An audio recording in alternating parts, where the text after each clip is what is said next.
Hello बच्चों, आपका स्वागत है मेरे चैनल केमिस्ट्री अड्डा में। मैं Surendra Kumar, assistant professor DAV college Kanpur. बेटा हम लोग डिस्कस कर रहे थे इस समय इक्विलिब्रियम, और उसमें कौन सा पोर्शन केमिकल इक्विलिब्रियम हमने डिस्कस कर लिया है। हम लोग डिस्कस कर रहे हैं आयनिक इक्विलिब्रियम। उसमें पहला लेक्चर हो चुका है, अब हम लोग आयनिक इक्विलिब्रियम दूसरा लेक्चर पढ़ने जा रहे हैं एसिड्स के बारे में। इस लेक्चर में हम डिस्कस करेंगे एसिड मतलब कि पीएच वैल्यू कैसे निकाली जाए, एसिडिक स्ट्रेंथ कब ज़्यादा होगी कब कम होगी, और साथ ही आपको कुछ हम लॉग निकालने का तरीका भी सिखाएंगे इस लेक्चर में कि लॉग यदि आपको दिया तो लॉग के कुछ कॉमन रूल, बेटा बहुत ज़्यादा नहीं, क्योंकि आपको जो कंपटीशन होता है उसमें लॉग का बहुत ज़्यादा इस्तेमाल, वैसे तो बहुत ज़्यादा इस्तेमाल होता है, लेकिन क्योंकि वहाँ पर आपको लॉग टेबल नहीं प्रोवाइड कराई जाती, इसलिए आपको लॉग के बारे में बहुत ज़्यादा जरूरत नहीं है। जितनी जरूरत है उतना आपको हम बता देंगे, उससे आपके क्वेश्चन जो आते हैं वो उससे हो जाए। कुछ कॉमन लॉग के जो रूल हैं वो आपको हम सिखा देंगे। साथ ही कुछ इंपॉर्टेंट क्वेश्चन हैं जो प्रीवियस ईयर में पूछे गए हैं, जिसमें आपको थोड़ा लॉजिक यूज करके करना है, तो उसे कैलकुलेट नहीं करना है, लॉजिक यूज करके करना है, उसको भी हम इसी लेक्चर में कराएंगे। तो हम लोग स्टार्ट करते हैं। आइए स्टार्ट करते हैं। क्या होगा? Self ionisation of water. Water क्या है? Water is also a weak electrolyte, वो आयनाइज होता है। थोड़ा यदि वाटर आयनाइज होगा तो क्या होगा? H+OH-। क्या होगा? H+OH-। और यदि इसका हम इक्विलिब्रियम कांस्टेंट निकालें, क्योंकि ये लिखा है इक्विलिब्रियम में होता है, इक्विलिब्रियम कांस्टेंट निकालें तो क्या होगा बेटा? कंसंट्रेशन ऑफ प्रोडक्ट यानी active mass of product by active mass of reactant. बेटा ये क्या है? H2O का जो कंसंट्रेशन है वह एक कांस्टेंट वैल्यू, क्या है बेटा? कांस्टेंट वैल्यू है, इसको हमने क्रॉस मल्टीप्लाई किया, ये आपका K कंसंट्रेशन ऑफ H2O आ गया equal to concentration of H+N और कंसंट्रेशन ऑफ OH-N। ये आ गया active mass of H+N, active mass of OH-N। बेटा ये K भी एक कांस्टेंट है, आपका इक्विलिब्रियम कांस्टेंट है इसका, और कंसंट्रेशन ऑफ वाटर भी एक कांस्टेंट वैल्यू होती है। तो दो कांस्टेंट मिलकर एक नया कांस्टेंट बना, उसे बोलते हैं KW। क्या बोलते हैं? KW। उसका नाम क्या है? Ionic product of water. क्या बोलते हैं उसको? Ionic product of water. ये क्या है आपका? आयनिक प्रोडक्ट ऑफ वाटर, उसको KW से रिप्रेजेंट करते हैं। आगे हम लोग बहुत जगह इसका इस्तेमाल करेंगे, तो ध्यान रखिए आयनिक प्रोडक्ट ऑफ वाटर, इसको KW से यूज करते हैं। इसका सिंबल वो क्या होगा? वो होगा आपका concentration of H+ multiplied by concentration of OH-। ये होता है KW। आपका KW इक्वल टू होता है concentration of H+ multiplied by concentration of OH-। आगे बात करें तो concentration of H+ in pure water is fix होता है। प्योर वाटर में इसका कंसंट्रेशन क्या होगा? फिक्स होगा। क्या वैल्यू है? 1 × 10⁻⁷ मोलर, और प्योर वाटर में दोनों की वैल्यू सेम होती है, H+ और OH- की। तो H+N बराबर, ये बराबर लिखना था बेटा इसमें, मैं लिख देता हूं, इक्वल टू लिखना था H+N equal to OH-N equal to 1 × 10⁻⁷ mole पर लीटर। मोल पर लीटर, ऐसे आप लोग मोलर भी यूज कर सकते हैं, क्योंकि मोल पर लीटर क्या होता है? मोलर ही होता है। तो KW इक्वल टू क्या होगा? यदि उसको बेटा H+ आपको पता है कि वाटर में एग्जिस्ट करता है, हाइड्रोजन किस फॉर्म में? हाइड्रोजन आयन फॉर्म में, तो उसको हम इस तरह भी लिख सकते हैं HCO+ आयन का कंसंट्रेशन इनटू OH- का आयन का कंसंट्रेशन। और ये क्या था? इसकी वैल्यू 1 × 10⁻⁷ मोल पर लीटर इसका कंसंट्रेशन है, और प्योर वाटर में इसका वही कंसंट्रेशन है।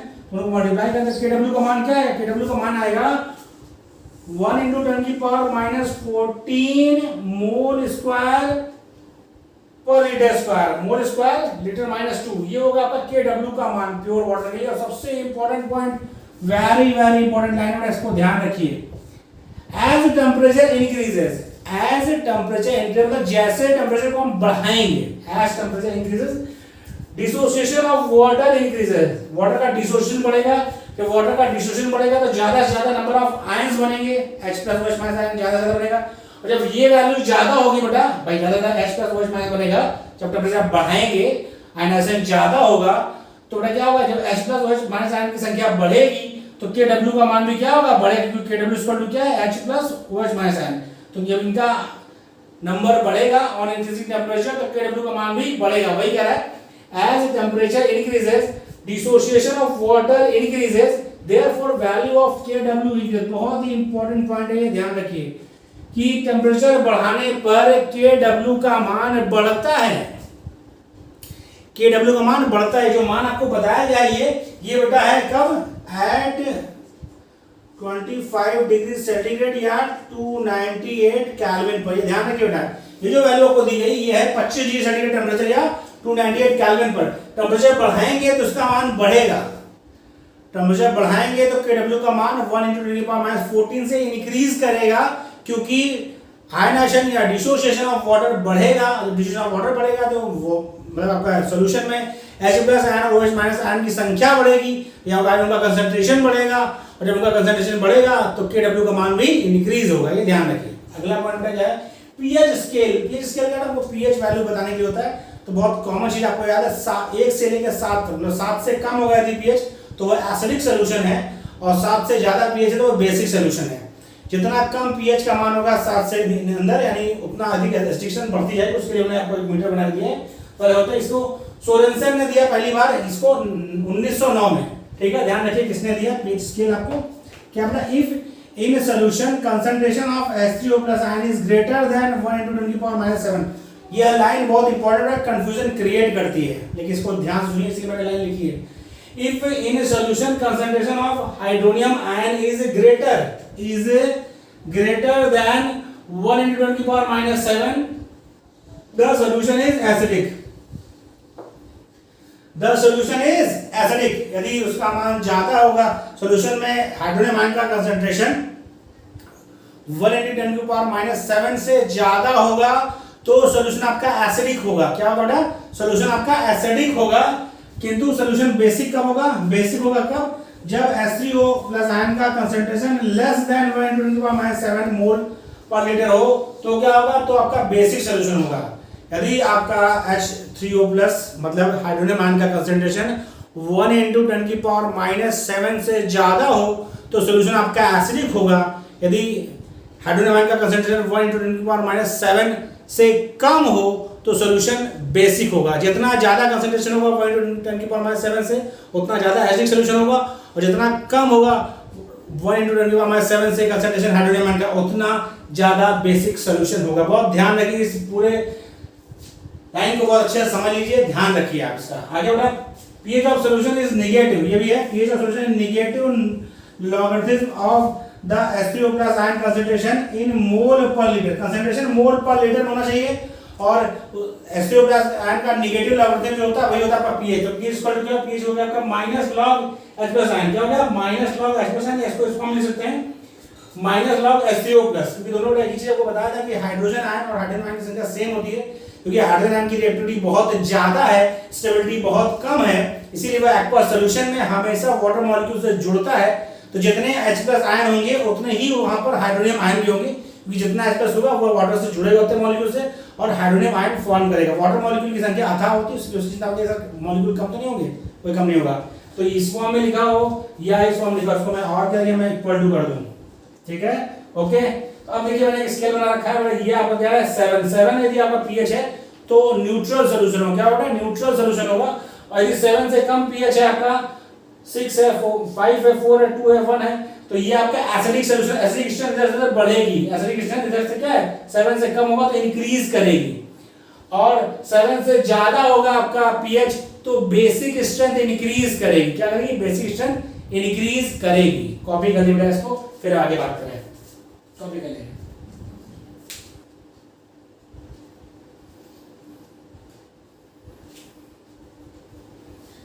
कॉपी कर लीजिए,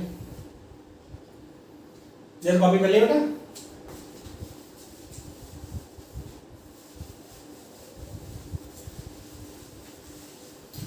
बात करते हैं थोड़ा हो गया pH आपका। pH क्या होता है?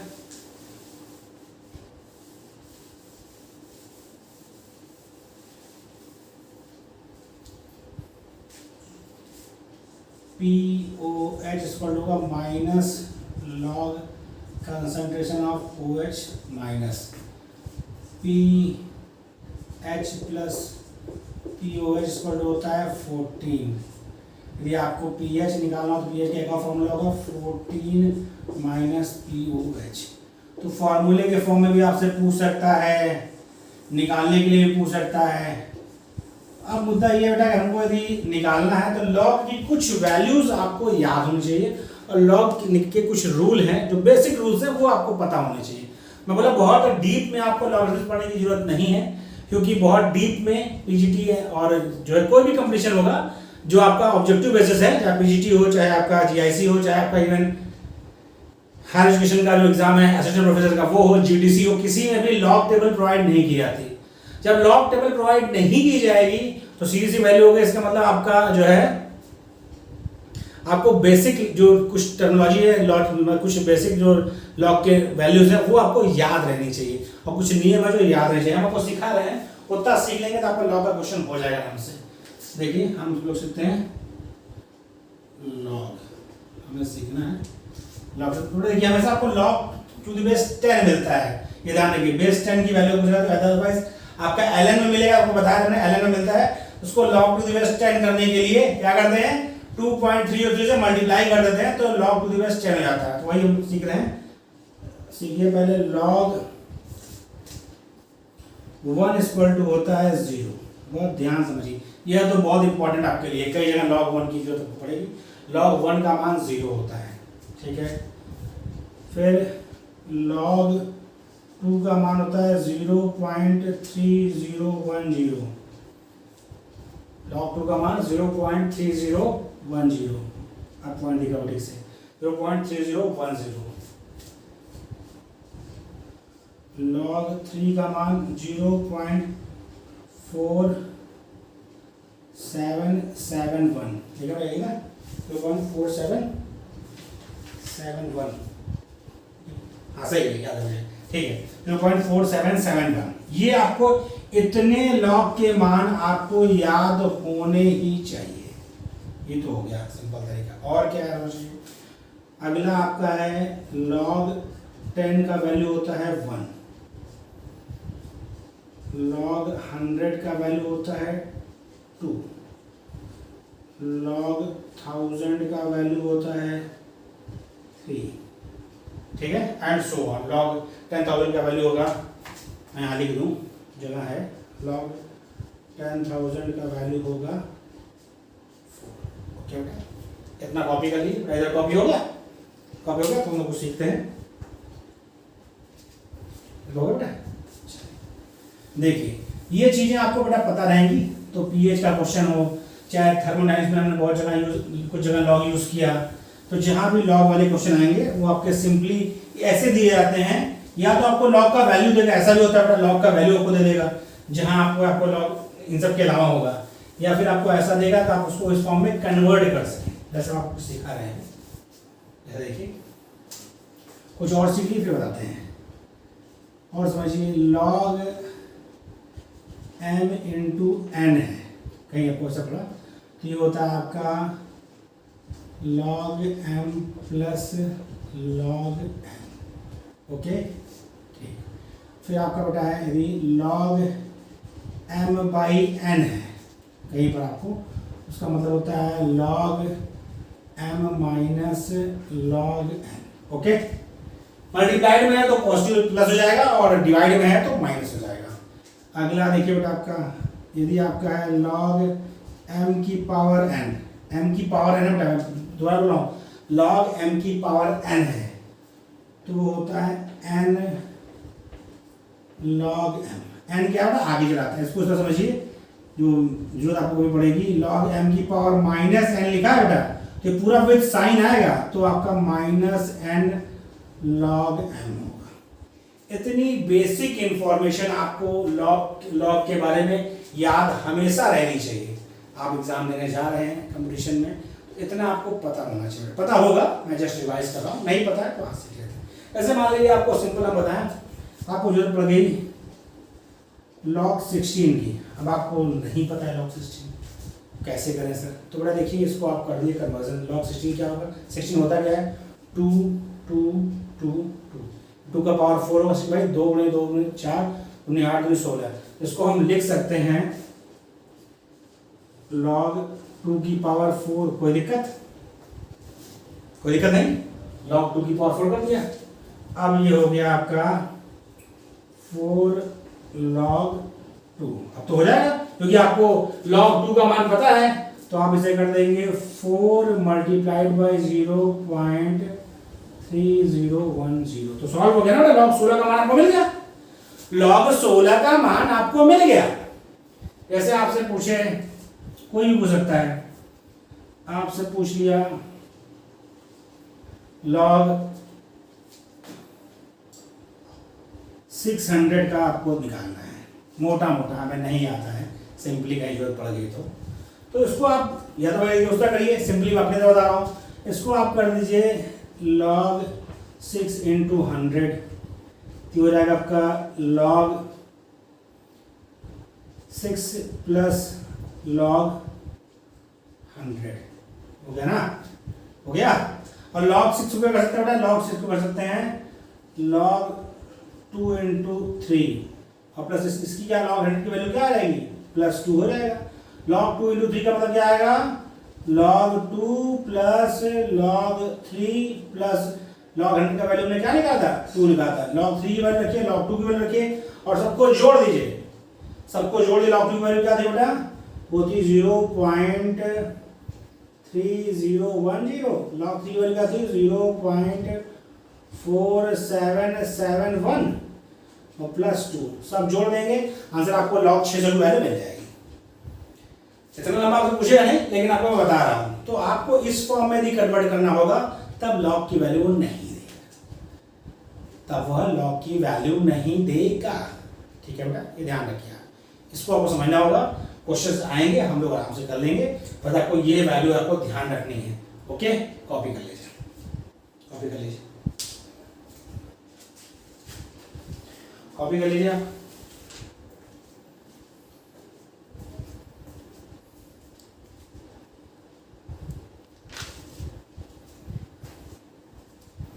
हो गया बेटा कॉपी। अब हम कुछ क्वेश्चंस कर रहे हैं जो अब तक पूछे गए, उनमें से बहुत से कुछ क्वेश्चन ने लिया, 4 क्वेश्चन ने लिया, 4 क्वेश्चन सिंपल से। बेटा कॉपी कर लिया।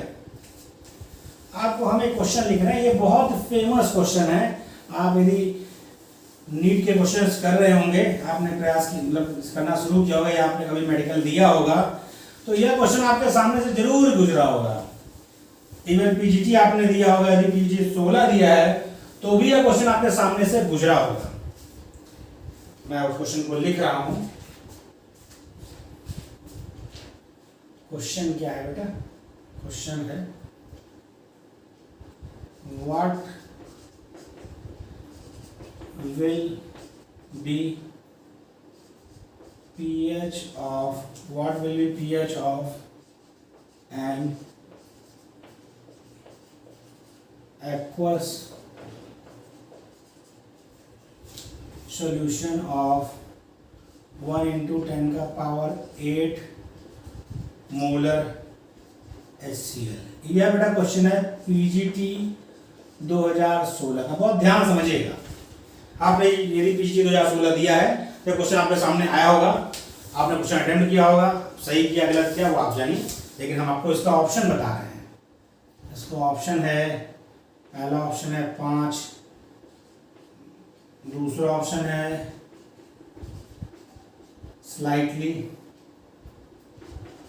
स्लाइटली लेस देन 7, अगला ऑप्शन है slightly more than 7, C option है। ऑप्शन डी है 8। और इसी तरह के क्वेश्चन और पूछा गया। एक क्वेश्चन हमने पहला डिस्कस किया, यह क्वेश्चन हमारा दूसरा इसी टाइप का है। हम इसी टाइप का क्वेश्चन इसलिए इसी के साथ लिख रहे हैं। यह क्वेश्चन देखिए, द pH of 10 की power -8 molar solution of HCl in water is। यह क्वेश्चन है बेटा पीजीटी 2004 का। यह पीजी 2016 में पूछा गया या पीजी 2004 पूछा गया। मैं इसका ऑप्शन लिख तो फिर बात करता हूँ मैं आपसे आराम से।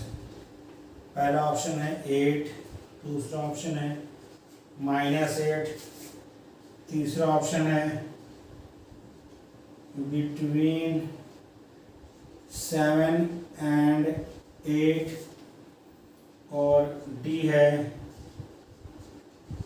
Between 6 and 7। ठीक है, ओके, कोई दिक्कत नहीं। अगर मैं हटा दूँ, आपने कर लिया, अभी कर लिया। ये लॉग की चीज़ आपको याद रहनी चाहिए, थोड़ा ज़रूरत है, कभी कभी क्वेश्चन आ जाता है। तो फिर हम लोग कर लेंगे, ठीक। तो देखिए क्वेश्चन क्या है, क्वेश्चन है what will be the pH of an aqueous solution of 1 × 10 की पावर 8 सॉरी -8 मोलर HCl।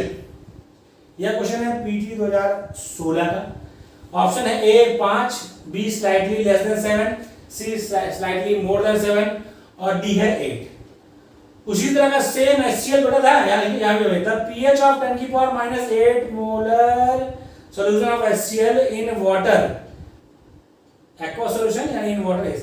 दोनों सेम क्वेश्चन है, बस पूछने का तरीका थोड़ा बदल दिया है, यानी कथन थोड़ा उसने लिखने का।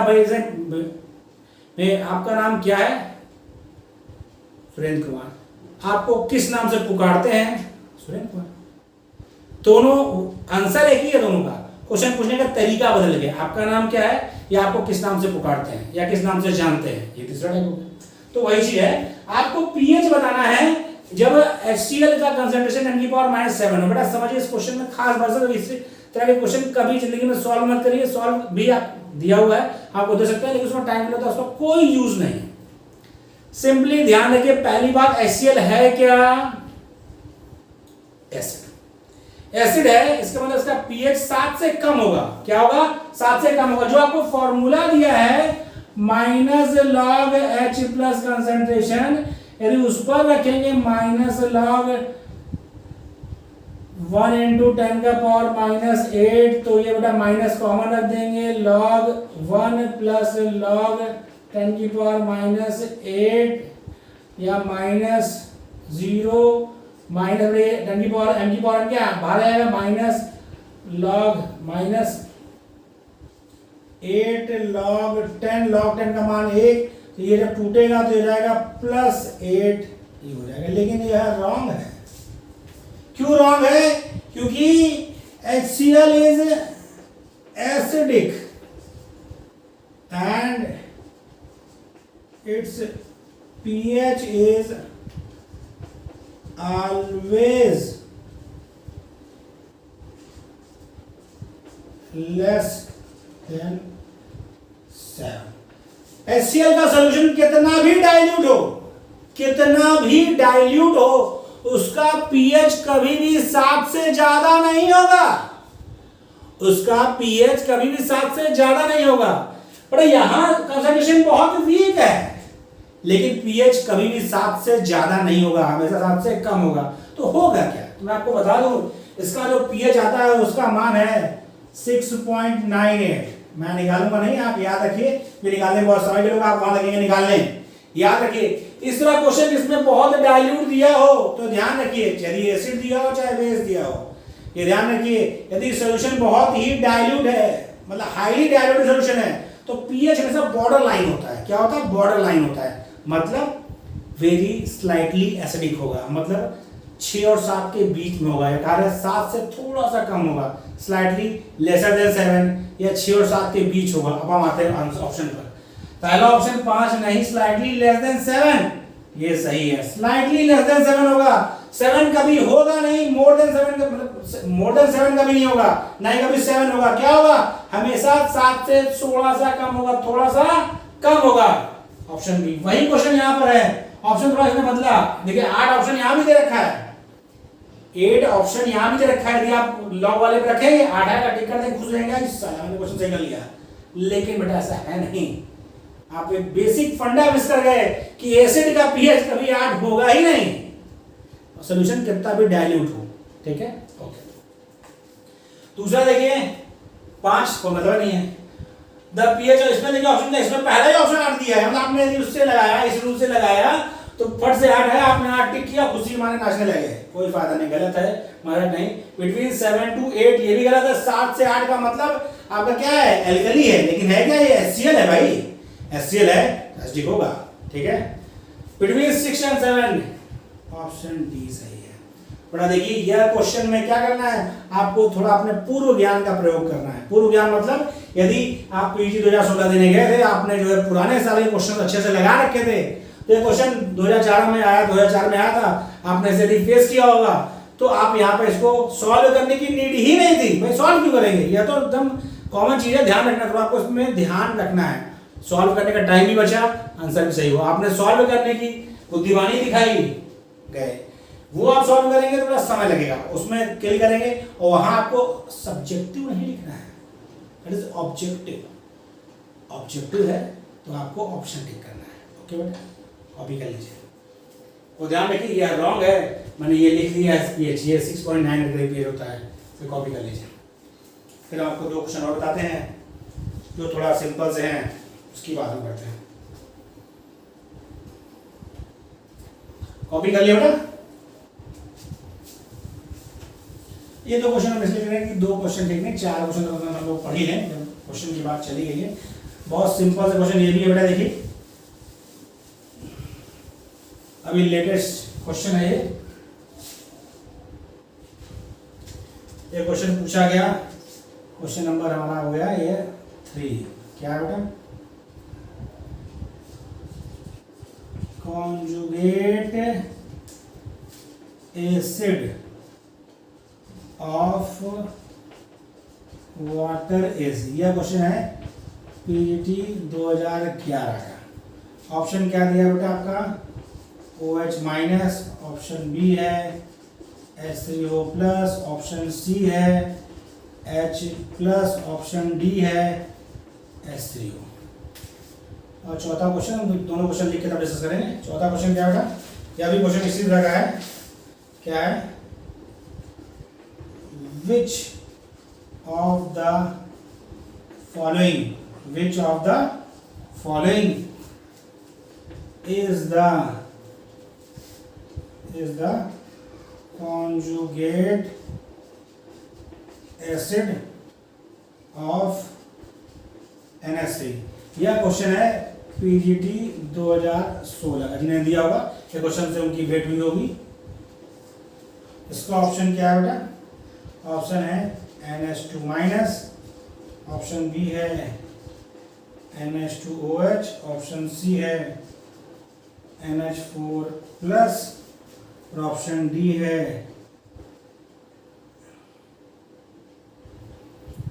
N2H4। तो देखिए ये क्वेश्चन आपको मैंने कॉन्जुगेट एसिड बेस बताया था, तो आपको बताया था कि कॉन्जुगेट एसिड बेस में H प्लस का डिफरेंस होता है। क्या होता है बेटा? H प्लस का डिफरेंस होता है। जो एसिड होगा उसके पास H प्लस ज्यादा होगा, जो बेस होगा उसके पास H प्लस कम होगा। हमारा क्वेश्चन क्या था बेटा? Conjugate acid of water, water का कॉन्जुगेट एसिड बताना है, यानी वाटर से उसके पास H प्लस ज्यादा होना चाहिए। क्या होना चाहिए बेटा? कॉन्जुगेट एसिड ऑफ वाटर मतलब वाटर है अपना H2O, उसके पास H प्लस ज्यादा होना चाहिए, तो क्या बनेगा? बनेगा H3O प्लस। तो ऑप्शन कहाँ है? Option B. भाई H2O का, वाटर का उसने कॉन्जुगेट एसिड पूछा, और आपको बताया मैंने कॉन्जुगेट एसिड बेस में H प्लस का डिफरेंस होता है। कॉन्जुगेट एसिड के पास H प्लस ज्यादा होगा और बेस के पास H प्लस कम होगा।